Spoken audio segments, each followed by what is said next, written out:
Oke, jadi ini dia spare toolsnya ya kan? Spare toolsnya, jadi diisi di sini, terus disemprotkan di sini. Oke, jadi langsung aja semprotkan di dalam. Jadi kalian jangan ditiru di rumah bagi yang anak-anak. Oke, disemprotkan ke dalam.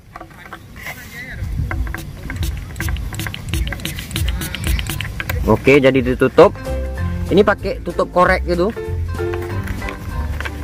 Oke, jadi dikocok-kocok gini. Oke, udah nih, udah. Kira. 1, 2, 3.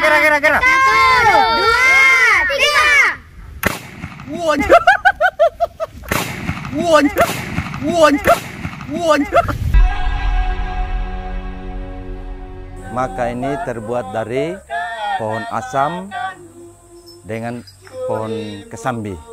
Keseruan permainan setiap ada perkumpulan antara kampung, mereka adukan putaran maka sampai mereka melempar. Tandanya kalau seorang pemain maka yang menang itu, pertama lemparannya, lalu putaran. Siapa putaran yang masih lama berputar, dia sudah yang menang. Lalu itu saling baku ejek.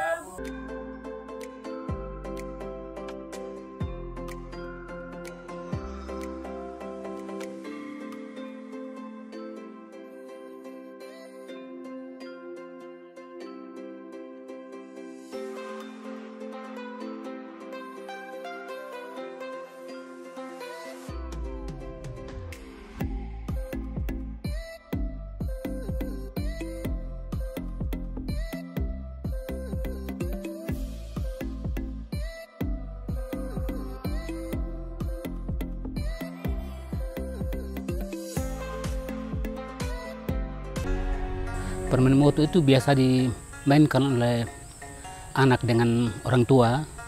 Mungkin di seluruh Indonesia itu pernah dinamakan permainan congklak itu.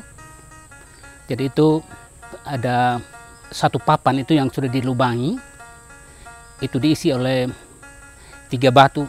Jadi masing-masing lubang diisi oleh tiga batu. Jadi hanya 2 saja yang bermain, Pak. Kalau permainan pertama diisi satu batu, jadi setiap lubang yang terakhir itu kalau dia mengumpulkan banyak itu yang jadi pemenangnya, Pak. Permainan untuk menghibur saja itu, artinya menghilangkan rasa capek kalau sudah pulang kerja. Pesan yang didapatkan dari permainan moto ini, Pak, mengajak ini anak dan orang tua dalam situasi apapun, dan mengajak untuk ada nilai kasih, ada nilai kekeluargaan bisa dipetik dalam permainan ini, Pak.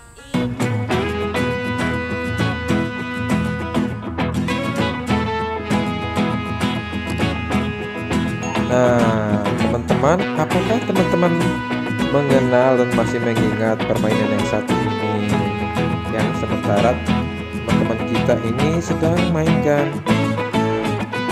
Ya, betul sekali, namanya lele dutung. Lele dutung itu adalah nama permainan ini di area Sumba Barat Daya, khususnya di daerah Lombu dan sekitarnya. Kalau di tempatmu disebut apa? Ayo komen di kolom komentar ya.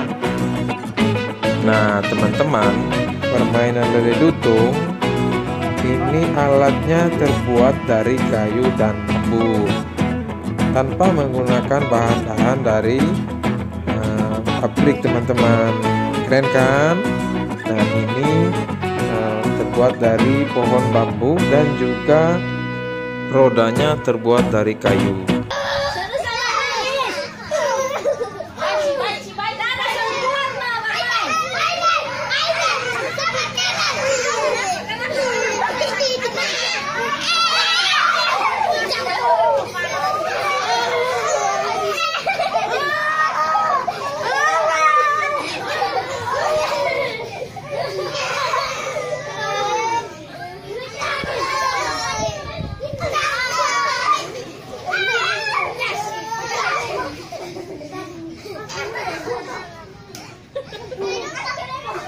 Nama permainan ini disebut Mayang Belu atau dalam bahasa Indonesia permainan kemiri, karena alat utama permainan ini adalah kemiri. Jadi permainan ini membutuhkan 4-6 orang untuk setiap kali permainan, dan setiap pemain harus memiliki kemiri masing-masing. Jadi kemirinya ini nanti dimasukkan ke dalam sebuah lingkaran yang dilingkar di tanah. Dan setiap orang yang mau mengikuti permainan ini wajib memasukkan sejumlah kemiri ke dalam lingkaran tersebut. Tergantung jumlah dari kesepakatan masing-masing dari setiap anggota pemain.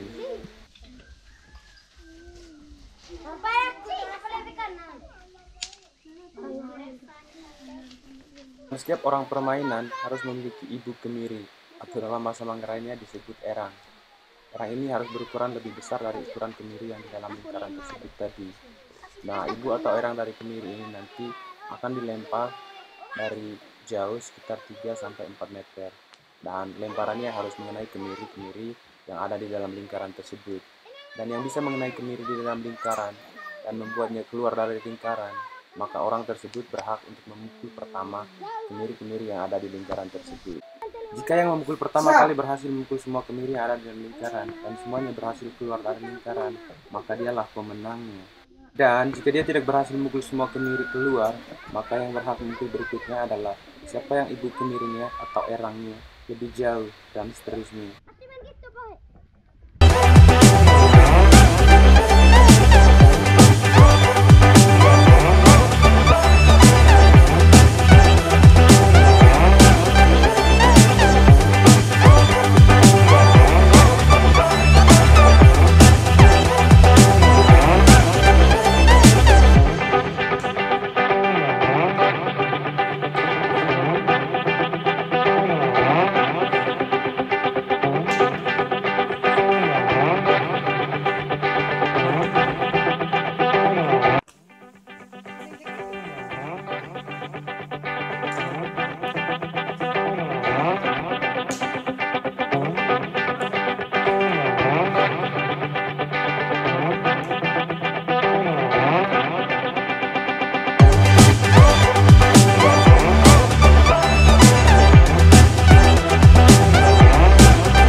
Kenapa dinamakan ketik ahu? Ini lambangnya ketik kepala anjing, ketik ahu. Ketik ahu itu kepala anjing. Dan ini pemukulnya, palunya. Lalu terinspirasi dari orang tua dulu itu, ini menjadi pemukul. Jadi terinspirasi di situ, terciptalah permainan ini. Siapa yang paling banyak depannya, dia sudah yang menang. Keseruan permainan ini saling mengejek. Tapi kalau dia tidak terima, kita yang olok dia, begitu. Ejek dia. Ejek dalam artian untuk menserukan permainan itu.